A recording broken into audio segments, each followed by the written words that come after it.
Cadisen watches, one of the most known Chinese watch brands on AliExpress. I finally got my hands on one, and boy is this a nice watch to start with from Cadisen. Here's me going through the box trying to find the watch. There's a bracelet sizing tool that is tucked away that I didn't see, just so you know. For those of you who love to make fun of poorly translated English instructions full of typos, this box and papers are gonna satisfy your needs. But all that doesn't really matter because this Cadisen C7063 is a 73 USD watch and a homage of a 440 USD watch. If there was ever a time for just save up and buy the real thing, now it might be it. Nevertheless, let's give this watch its chance and see if it's worth the money. As usual, links in the video description if you are considering buying this watch. This watch is a newly released homage of the Boulevard Lunar Pilot. It comes in 3 colorways. I picked this panda looking white dial with blue sub-indices. The case and bracelet are made from stainless steel. The case is surprisingly well finished for the price, with soft brushing all over. The elevated bezel, if you could call it that, is also brushed. The screw-down case back is also stainless steel and features the Cadisen logo and looks very nice. With the screw-down crown, it gives the watch 50 meters of water resistance. The crown is signed with the Cadisen logo as well and is polished to stand out a bit from the brushed surfaces of the case. The chrono pushers look simple and are polished as well. Let's take a look at the bracelet, because it is good and bad at the same time. The good side is all the links and end links are solid. They are brushed with a very good level of finishing.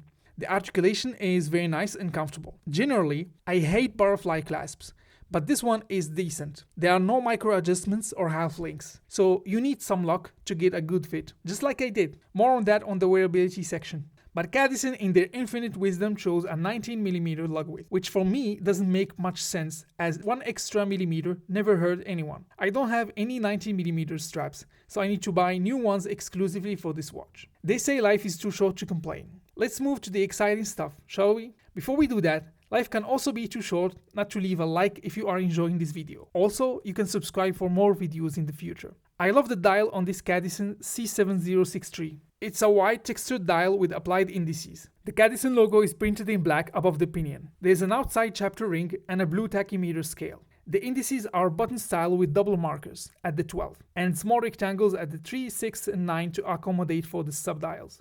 We have 3 of these, a questionable 24-hour subdial at the 3, a 60 seconds chronograph subdial at the 6 and a 60-minute chronograph subdial at the 9. The hands on the subdials are silver, so the readability against the blue is not the best. There is lume, but it's nothing special in my opinion.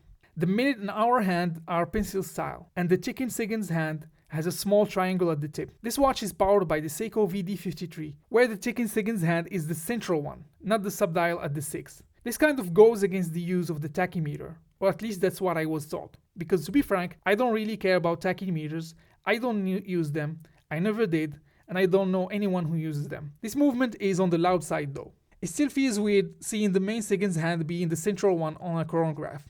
The subdials have this nice sunburst effect to them, so that's cool.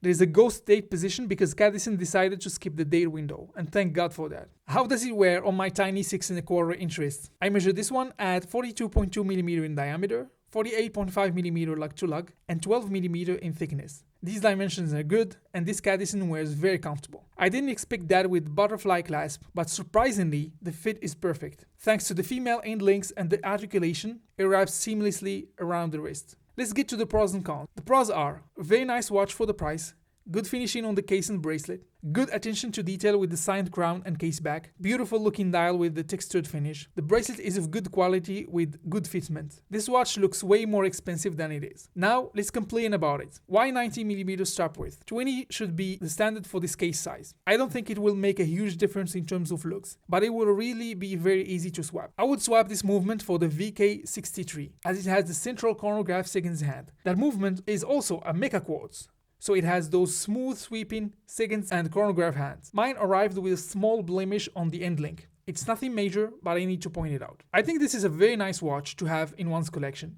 If you don't find it justifiable to spend several hundreds of dollars on a watch, if you don't mind spending more, you might want to consider the Boulevard Lunar Pilot. I didn't review it, but I reckon it might be a better watch overall. For me, this one is more than enough for now. If you enjoyed this video, please leave a like and consider subscribing. We are currently at 400 subscribers, and I really appreciate everyone who has joined the channel so far. I'm looking forward to making more videos for you guys. If you are not sure what to watch next, here are some very interesting AliExpress watches that I reviewed. I'm sure you'll enjoy them as well. Thank you for watching.